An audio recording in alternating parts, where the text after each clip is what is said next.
बहुत समय पहले की बात है। रामपुर नाम के गांव में भोला नाम का एक गरीब किसान रहता था।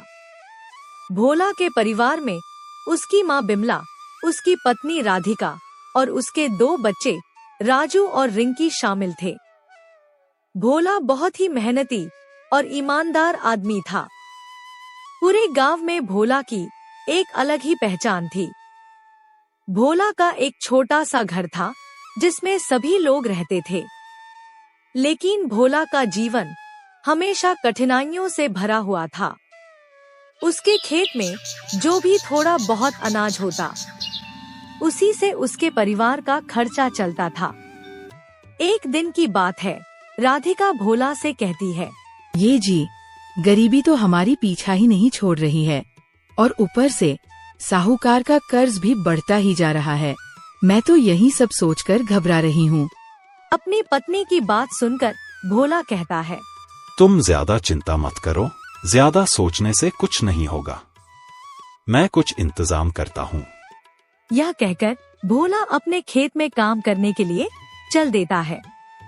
भोला को अपनी जमीन से बहुत लगाव था। उसने अपने पिता और दादा के साथ इस जमीन पर पसीना बहाया था, लेकिन अब हालात कुछ ऐसे थे कि उसे जमीन गिरवी रखनी पड़ी थी। उस पर कर्ज का बोझ दिन पर दिन बढ़ता ही जा रहा था और साहूकार की कड़वी बातें सुनकर उसका दिल टूट जाता था। उसी गांव में भोला का एक दोस्त रमेश रहता था। भोला उसके पास जाता है और कहता है, दोस्त, मुझे कुछ पैसे की जरूरत है। इस समय तुम हमारी मदद कर दो। मैं भी कुछ काम मिल जाए, इसी के तलाश में हूँ। जैसे ही काम मिलेगा मैं तुम्हारा पैसा सही सलामत लौटा दूंगा। लेकिन भोला का दोस्त रमेश उसकी मजबूरी को नहीं समझता है और कहता है, भाई, मेरे पास अभी एक भी रुपया नहीं है। मैं सारा पैसा अपने घर में लगा दिया हूँ, इसलिए मैं इस समय तुम्हारी मदद नहीं कर सकता हूँ। इस तरह रमेश अपनी मजबूरी बताकर पैसा देने से इनकार कर जाता है और भोला उदास होकर घर के तरफ चल देता है और घर आकर देखता है कि उसके परिवार के सभी लोग उदास होकर एक जगह बैठे हैं। तो राधिका भोला से कहती है, ये जी, आज कुछ खाना भी बनाने के लिए नहीं है। राजू और रिंकी दोनों सुबह के भी भर पेट खाना नहीं खाए हैं और अब धीरे धीरे शाम होने वाला है। अब शाम को क्या बनेगा? मैं तो यही सोच सोच कर चिंता में पड़ जा रही हूँ।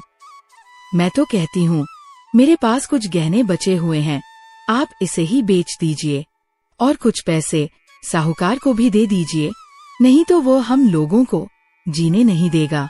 इतनी बात सुनकर भोला कहता है, तुम ठीक कह रही हो, मैं गहने बेच देता हूँ और साहूकार का भी पैसा दे देता हूँ। यह कहकर भोला घर से बाजार के तरफ चल देता है और बाजार में गहने बेचता है और उसके बाद साहूकार के पास जाता है और साहूकार का सारा पैसा लौटा देता है।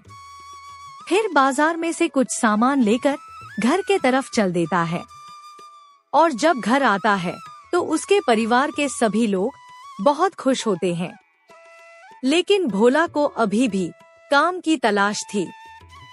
सुबह होते ही भोला कुछ काम मिल जाए इसी के खोज में चल देता है और घर से कुछ दूर एक सेठ के पास जाता है और सेठ से कहता है, मालिक, मुझे कुछ काम दे दीजिए।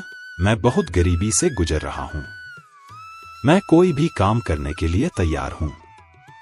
अगर आप मुझे काम दे देंगे तो आपकी बहुत मेहरबानी होगी। भोला की मजबूरी समझकर सेठ भोला को काम पर रख लेता है और भोला से कहता है, ठीक है भोला, आज तुम घर जाओ और कल से काम पर आ जाना। फिर भोला सेठ को धन्यवाद कहकर घर पर आ जाता है और अपनी पत्नी राधिका को पूरी बात बताता है, जिसे जानकर राधिका और राजू और रिंकी सभी लोग बहुत खुश होते हैं और तब से भोला का परिवार सही से चलने लगता है।